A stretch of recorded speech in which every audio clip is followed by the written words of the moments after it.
So my lab uses the larval zebrafish to try and understand how information about the visual world is encoded at the level of retinal ganglion cells. So these are the output neurons of the retina.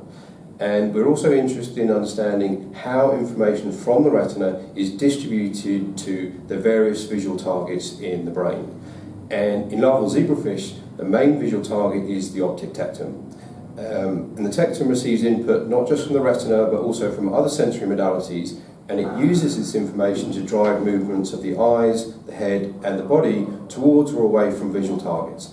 And so for a larval zebrafish, the tectum is crucial for generating behaviours such as prey capture and predator avoidance. And the retina is connected to the tectum via the axons of retinal ganglion cells, and these innervate the tectum in a number of very precise and stereotyped layers. And laminar organisation is not unique to the fish tectum. Layers are found throughout the brain, in many different areas of the brain, and also in many different species. And it's really not clear why the brain is organised in this way. So in a study now published in Neuron, a postdoc in my lab, Nikolaou, has used the zebrafish tectum to try and understand the significance of layers in the brain.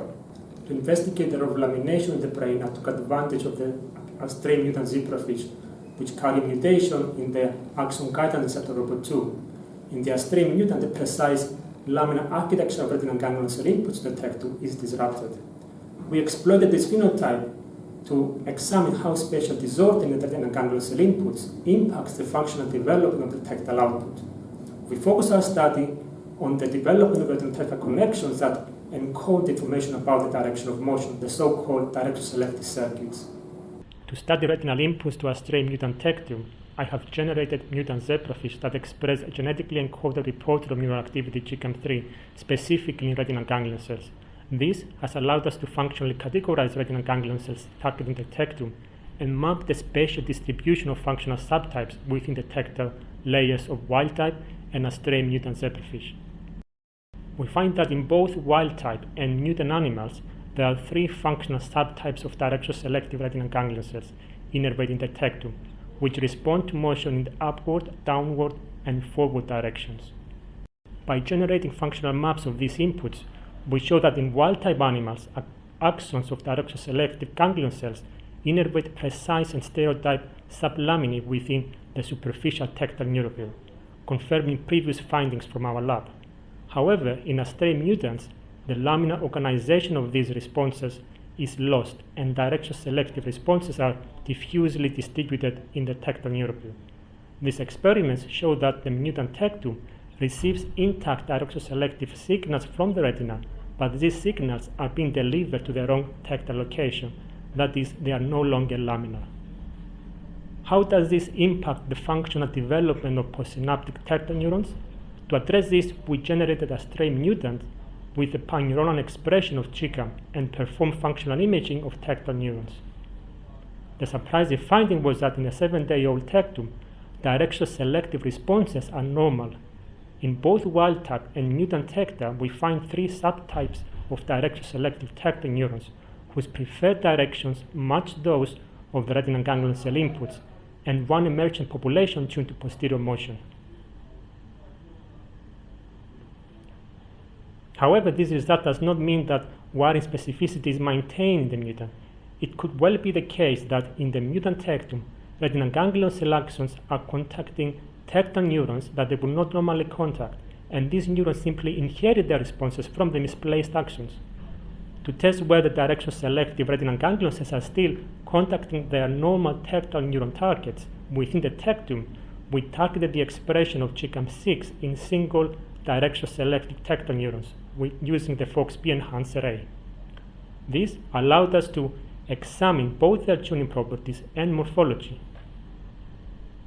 In wild-type tecta, tectal cells tuned to forward motion have laminar dendrites that co-stratify with the axons of direction-selective retinal ganglion cells.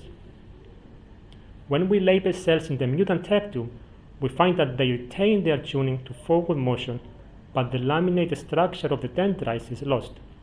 However, when we compare the distribution of direction-selective retinal ganglion cells and direction-selective tectal neuron dendrites in the mutant, we find a striking degree of overlap. Thus, it seems that structural plasticity within tectal circuits enables direction-selective retinal ganglion cell axons and dendrites of direction-selective tectum neurons to locate one another even when lamination cues are lost. We wanted to understand precisely why the morphology of tectal dendrites is altered in the stray mutants. It could simply be because the presynaptic inputs provide a growth scaffold for dendrites. If retinal ganglion cell axons are disrupted, then so are the tectal dendrites. Alternatively, ROBO2 may play a role in directing the growth of dendrites. In addition to the expression in the retina, ROBO2 is also expressed in the tectum, but its role there is unknown.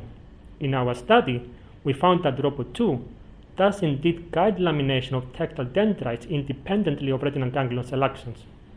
Our results so far suggest that ROBO2 guides the growth of direction-selective retinal ganglion cell axons and direction-selective tectal dendrites to a common lamina. But when lamination cues are lost, as they are in the stray mutant, functional connection can still form between the appropriate cell types. An obvious question then is, why is lamination necessary? One idea is that by guiding the growth of retinal ganglion cell axons and the postsynaptic targets to a common lamina, ROBO2 facilitates contact between appropriately matched cell types. This could potentially speed up the process of circuit assembly. To test this idea, we performed functional imaging of tectal neurons much earlier in development. In wild-type animals, we find that even at these young stages, direction-selective responses are already well established. However, in stray mutants, at the same stage, there was a profound deficit in the development of direction-selective circuits.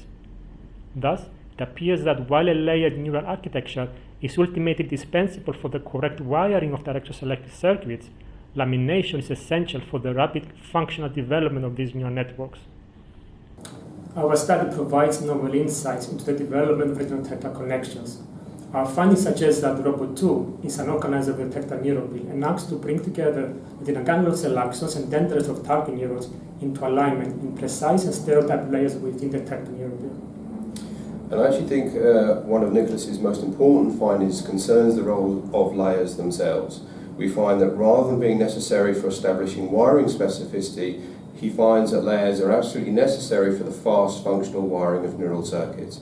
And if you're a larval zebrafish that's crucially dependent on vision for survival, then speed really matters.